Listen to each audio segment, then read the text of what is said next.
कहानी की शुरुआत एक छोटे सुनसान गांव से होती है जो घने जंगलों से घिरा हुआ है। इस गांव में एक पुरानी हवेली खड़ी है जो पिछले कई दशकों से वीरान पड़ी है। हवेली के बारे में गांव वालों की अलग अलग कहानियां हैं, लेकिन सभी का यही कहना है कि यह जगह भूतिया है। हवेली का दरवाजा हमेशा बंद रहता है और किसी ने भी अब तक अंदर जाने की हिम्मत नहीं की। गांव वाले कहते हैं कि रात को हवेली से अजीब आवाजें आती हैं, चमचमाते दरवाजे, पुरानी खांसने की आवाजें और कभी कभी एक महिला की चीख सुनाई देती है। ये सारी बातें विक्रम, एक साहसी और जिज्ञासु युवक, सुनता है जो शहर से गांव में अपने परिवार के साथ आया है। विक्रम को इन सब बातों पर विश्वास नहीं होता और वह खुद इसका पता लगाने का निश्चय करता है। विक्रम की मुलाकात गांव के एक बुजुर्ग से होती है जो उसे हवेली के इतिहास के बारे में बताता है। वह बताता है कि कई साल पहले हवेली में एक परिवार रहता था जो अचानक गायब हो गया था। कहते हैं कि उन लोगों की मौत एक रहस्यमय तरीके से हुई थी। विक्रम को यह सारी बातें और भी दिलचस्प लगती हैं और वह हवेली में जाकर इसका रहस्य सुलझाने का फैसला करता है। एक रात हवेली में जाने का निर्णय लेता है। वह फ्लैशलाइट और कैमरे के साथ हवेली में कदम रखता है।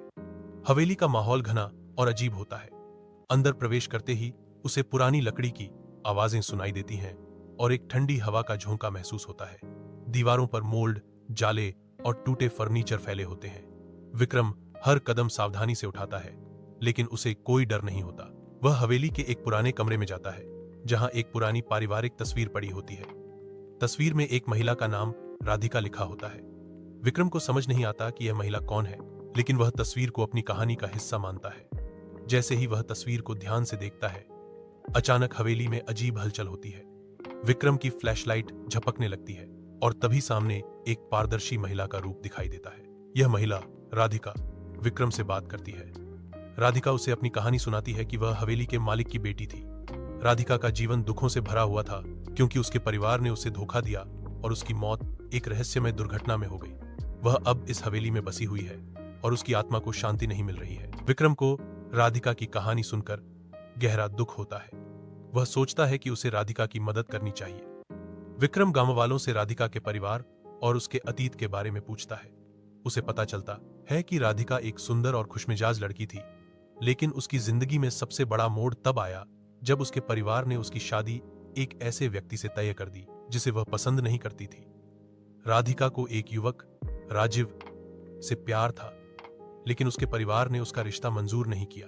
राधिका ने अपने परिवार से रेबेल किया और राजीव के साथ भागने का फैसला किया, लेकिन राधिका के परिवार ने उसे माफ नहीं किया। एक रात जब राधिका अपनी इच्छा के खिलाफ शादी करने से मना कर देती है, उसके परिवार में झगड़ा होता है। इस झगड़े के दौरान राधिका के पिता गुस्से में आकर उसे धक्का देते हैं, जिससे वह सीढ़ियों से गिरकर मर जाती है। इसके बाद परिवार ने उसकी मौत को एक हादसा दिखाया और राधिका के आत्मा को हवेली में ही कैद कर दिया।